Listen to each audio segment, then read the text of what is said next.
At Home with Lucas here. So today we're going to be talking about Keurig, and in particular we're going to talk about their brand new K-Iced coffee maker. Yes, people.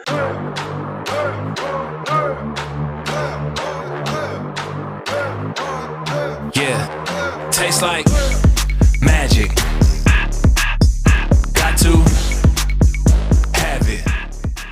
This thing has 3 different cup sizes. It has a 42-ounce reservoir to hold water. It also has the ability to do a strong cup of coffee, not to mention the main fact about this whole thing, the iced coffee. Now this is not just a normal iced coffee maker, it's a hot coffee maker too. So it's gonna make hot coffee and iced coffee, but the only way it makes iced coffee is you have to add ice to your cup, and then what it does is it brews half your K-cup in hot and the other half in cold. So it won't melt as much ice, but it still is gonna melt some ice. But the main thing is, what is the result? Is it gonna taste like watered down coffee? Is it going to melt all your ice? Is it going to be gross? I'm gonna figure out all that so you don't have to waste your time buying and returning. All right, let's go ahead and jump into this video, people. Woo! All right, let's take a closer look at this bad boy right quick. So at the top left, you have the name of the company, Keurig. This is the K-Iced single serve coffee maker. This thing is gonna be able to brew up iced coffee, hopefully like no one else out there. It has the strong button, 3 cup sizes, and 42-ounce water reservoir. That is so cool. This is their iced and hot little logo thing right there. Oh, there's a coupon inside. Very cool. All right, take a look at the side over here. That's pretty cool. All right, it's all basically the same. Let's get inside this box.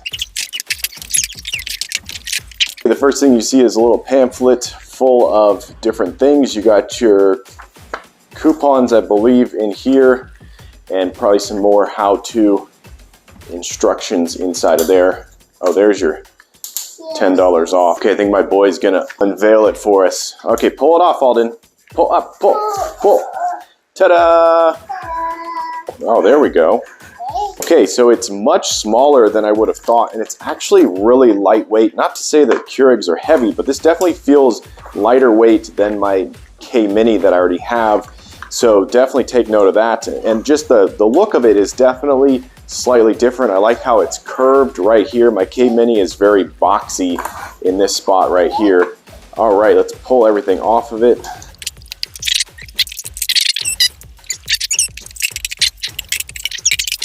Okay, so the first thing that I noticed right off the bat is that this does not have a hinge on it, so it doesn't swing as you open it. It just literally comes off, which could be a good thing or could be a bad thing. The other thing I'm noticing is that this is very, very cheap and flimsy. It's definitely the cheaper, more flimsy plastic that I've seen from Keurig. So the lightweight is definitely in here as well as everywhere else. One thing I do like, as I'm noticing right down here, you have a built-in little filter that's going to help out with hard water. So that's really cool. It's going to help stop a little bit of hard water and debris that may fall in there. All right, so let's go ahead and open this thing real quick. So if you open it like that, that's where your K-cup goes in, and then that closes back down. And one thing that people don't know right off the bat is that you can take this out and you can put in your reusable K-cup right in there, but you have to take this out first. Okay, so let's just open this a couple times. So this feels very Keurig right here. This is definitely the smallest that I've ever dealt with at the top. The top part is way smaller. Go ahead and take a look at the side profile right here. And this is how the water goes in. Spin it around. I think that it has a slight hint of purple to it. All right, let's take a look at the side over here. Okay, here we go. We got our iced coffee button. You got the strong button, the 12-ounce, 10, 8, and then here's some lights down here. Ooh, that's nice. It'll tell you when you need to clean this, descale it, and then it'll also tell you when you need to add water. That's really cool because sometimes your water tank is in the back and it's hidden by cabinets and whatnot, so you can't see it. So that's really cool. One thing I am noticing though is that this thing is sliding all over the place. Okay, I'm very confused on this right here. There's literally 2 grips, that's it. They did not give us a front grip or 2 side grips right here. Just 2 in the back. That is definitely Yeah, that's funny, Keurig. So that's where all your grip for the whole thing is going to be. Now, I'm guessing when you add 42 ounces of water to this bad boy, it's going to push down a little bit more and not slide as much, but definitely take note of that. Okay, so first impressions, this thing is definitely lighter weight, a little bit cheaper, a little bit more flimsy than the typical Keurigs that I'm used to. So definitely first impressions are that this thing is cutting corners to save money and cutting corners to make the company more money. So definitely take note of that, that this is the thinnest, flimsiest Keurig that I've ever dealt with. I think it's gonna brew great coffee. I'm hoping it brews really good iced coffee. And yeah, let's get into the brew. Okay, here we go, a little size comparison. This is my K-Mini Plus right here, and this is the iced coffee maker over here. So it definitely has a larger footprint than the K-Mini. I was thinking that this one was actually gonna be a little bit smaller just during the unboxing. I was like, oh, it's gotta be smaller. Also, this is rounded. I was mistaken, same rounded right here, but it curves down versus being more flat right here. But yeah, there is a quick size comparison.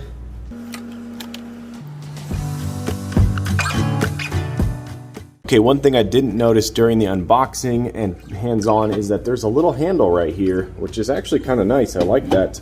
So you can carry it around just like that.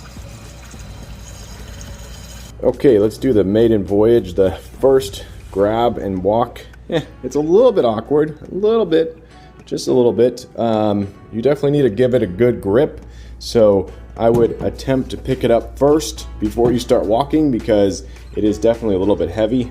All right, let's go ahead and brew up a nice cup of coffee, people. I got my bulletproof coffee right here. I did run a quick run through. I would recommend running a couple cups, maybe 8 or 12 ounces of water. Just run it straight through so you get all the stuff in here nice and cleaned out. All the hot water will run through there and clean out anything that might be in there. So we're just gonna go ahead and drop this guy right in there. Ooh, that's satisfying. I'm so used to seeing everything up top here that it's weird to come down here to get my brew going. Okay, another thing that's weird is this right here doesn't stick out as far as most Keurigs. So you feel like your cup is sticking out way further than it actually is. And if you look up here, it's gonna brew out of right there. It's gonna shoot down. So you're kind of getting this weird, gonna brew out probably right here, which is completely different. Usually Keurig is brewing straight in the center. I'm just gonna push the 8 ounce. Here we go. All right, there goes the water. Whoa, that brewed fast. Whoa, that is lightning fast. Wow, okay. That is that's a strange, okay, that is very strange. There's 3 streams coming down right now, maybe 2. Wow, that's weird. And like I talked about, it's not brewing in the center, so it's brewing closer to the back of your cup. That's so strange.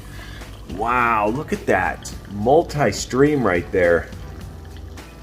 That is fascinating. Okay.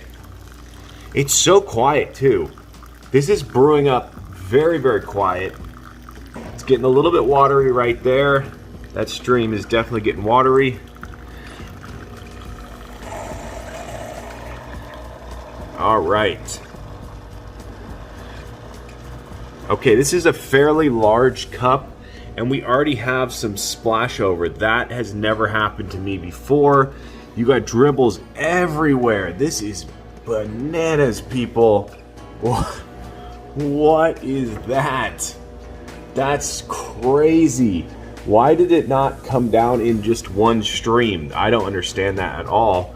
Very strange. Okay, so you're gonna have to clean this thing after each brew if you want to keep it looking clean. So used to the top having lights all up here. Everything lights up on the top of a lot of Keurigs. So it's interesting that it's all the way down here. All right, we're gonna have to hit the strong button on the next brew. All right, so first brew, we learned so much. That is strange as can be, people, but let's get into the sip. Let's check the brew temperature of this cup. It's been sitting for about 2 minutes. Let's see what the temp's at. Usually with my K-Mini, the brew would be between 150 and 160. That's not bad. Optimal sip temperature is actually between 140 and 135. So if you drink it any hotter than 140, you're gonna lose a lot of flavor. So definitely take note of that. All right, let's get into this sip review, people.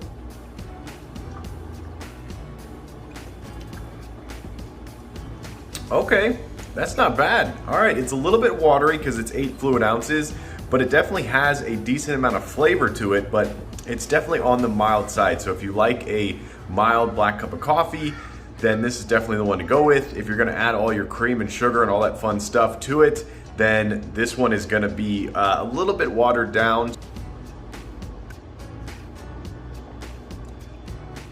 But yeah, that's interesting. It definitely brewed up a,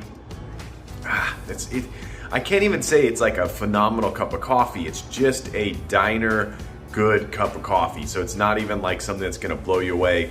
But it definitely did its job, just not in any sort of like fancy way that you're gonna be like, wow, this thing is an amazing.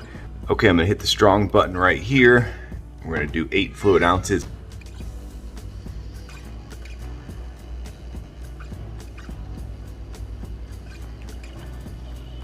Okay, it's definitely coming out a little bit slower than normally. Normally you hit the 8 and it just shoots out immediately. Also, it looks like it's coming down in one stream, which is really interesting. Wow, that is much better. Wow, it's looking richer too. Whoa, definitely less watery. Wow, I think that is a winner right there. All right, let's get into this second sip, people. So this is the strong sip, so it should have a more bold, more punchy, more flavorful cup of coffee inside of here. It definitely looked way, way stronger as it was coming out. It changed the stream. Everything was a little bit different. Way, way, way different than my K-Mini. My K-Mini would literally dribble down just very slowly, and it just seemed like it was kind of dying. So this is really cool. It is an 8 fluid ounce cup of coffee, so if you do your coffee to water ratio, like a lot of people do, it's definitely off. It's not good.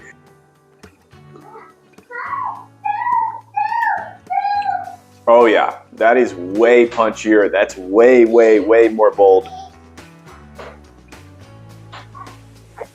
Yeah, the wateriness is half as much as if you don't put it on strong. So I'm gonna stick with the strong button from now on. Yeah, that is so much better. Okay, here we go. We're gonna make some iced coffee. Okay, there we go. We got it a quarter full. We're gonna hit our iced button right here.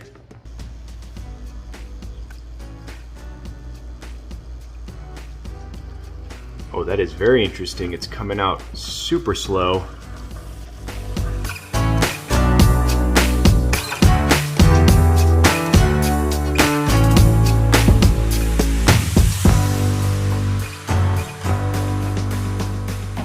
Okay, so basically what that does is it's brewing hot and then it switches to cold at some point and just runs cold water through your ground K-cup to eliminate ice melt. So the whole idea here is you're supposed to have a cup of coffee with minor ice melt. And I would say that almost half of that has melted, the ice. So that's really interesting. Maybe a little bit less than half. All right, let's give it the sip review. So the ice has melted a lot more, and since I got the straw. So I literally get the straw and it's melted even more. So let's go ahead and give it the sip.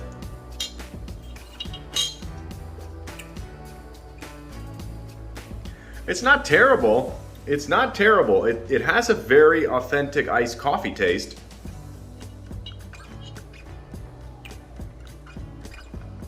definitely on the watery side. I would probably put a double shot, 2 Keurigs in, and more ice and see how that holds up. Also, if you had a insulated mug of some sort for iced coffee, that could help a lot.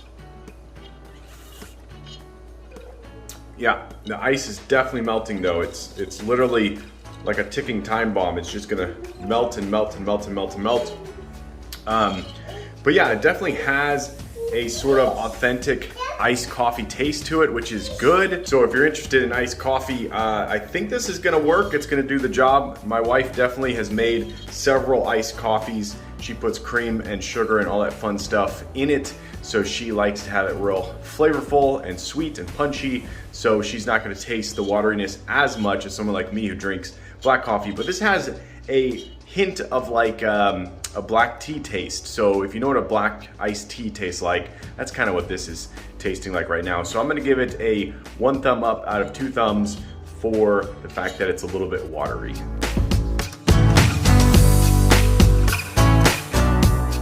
Okay, I've been using this thing for long enough that I think I have a full comprehensive review, and let's just start off with the build quality. So this thing is built, it's pretty solid in the most important parts, which is this right here. This feels like a standard Keurig. I definitely gave it some digs because the plastic over here was very cheap, and the plastic pretty much all over this thing is super lightweight. It is definitely a slight departure from Keurig's normal plastic, but it still has a quality to it. The drip tray down here is really simple to clean out. You pull this off and you set your giant massive cup in here, so if you're doing iced coffee, you're gonna have no problem filling up a large cup. And then the drip tray just goes right back on. Really easy. I think it holds a few ounces of water.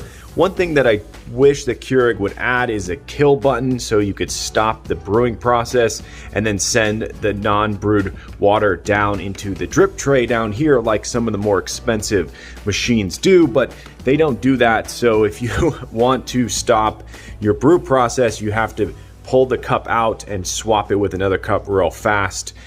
Which is doable. So if you want to get a 4 ounce, you could fill up your cup and swap it real fast, but there is no ability to stop it. The other thing that's funny is these lights never stop flashing until you push one of the buttons. So that's interesting.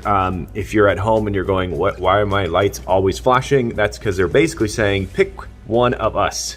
Click on one of these. Yeah, the water reservoir back here, the ability to take off the lid entirely is actually not bad if you're going to be refilling it without taking it out. So if you're someone that just refills it with water or your mug before you brew, like my wife does, you're going to be able to just pull this out, fill it up real fast, and then close it back down. You won't have to worry about some kind of flap like this has over here on this one. But yeah, so not bad at all. The ability to pick this thing up is super easy. I like that a lot. The brewing ability on here is, it's good. It's not the best. It's not gonna rival some high-end coffee maker, but it's gonna brew up a nice cup of coffee. If you want a stronger cup, the strong button on this is real. I've never experienced a strong button as real as this one. Usually you push it and it just slows everything down a little bit. This one seems to brew up a little bit better cup of coffee. But all in all, I'm gonna say that for what it is, an iced coffee maker, hot coffee maker, I'm gonna say the combo, the way that it works together is good. If you're someone that doesn't want to have 2 machines or have a cold brew going in the fridge, then this is definitely going to work. It's going to get the job done. It's not going to be phenomenal and blow you away. So I'm going to give this thing a solid 4.5 star rating for what it is. But this one definitely does a good job. It definitely holds true to the Keurig. Okay, there it stopped flashing when I lifted that. That's very interesting. Okay, let me close it back down and see what happens. And it back to flashing. Okay, I'm gonna open it back up and it stops. Okay, so we just learned something. All right, yeah, so for the price, this thing is phenomenal. Highly recommended to everyone out there that knows what they're buying and knows that they're not getting something that's gonna be the best coffee maker in the world. And yeah, buy it. All right, there you go. That's the Keurig K-Iced Coffee Maker. Hopefully you enjoyed this video. If you did, definitely click that like button. If you want to join the Adam Lucas family and you want to be a part of this crew, hit that subscribe button. Every time I get a subscriber, I get a boost to make more and more videos, and it's because of you guys I surpassed 6K. Yes, people, on my way to 7K, but I need your help. Yes, you right there. Tell your friends, tell your family, this guy's on YouTube. They should go subscribe and watch my channel. But as always, I thank you for watching each and every one of my videos, and I'll catch you in the next one. Bye-bye.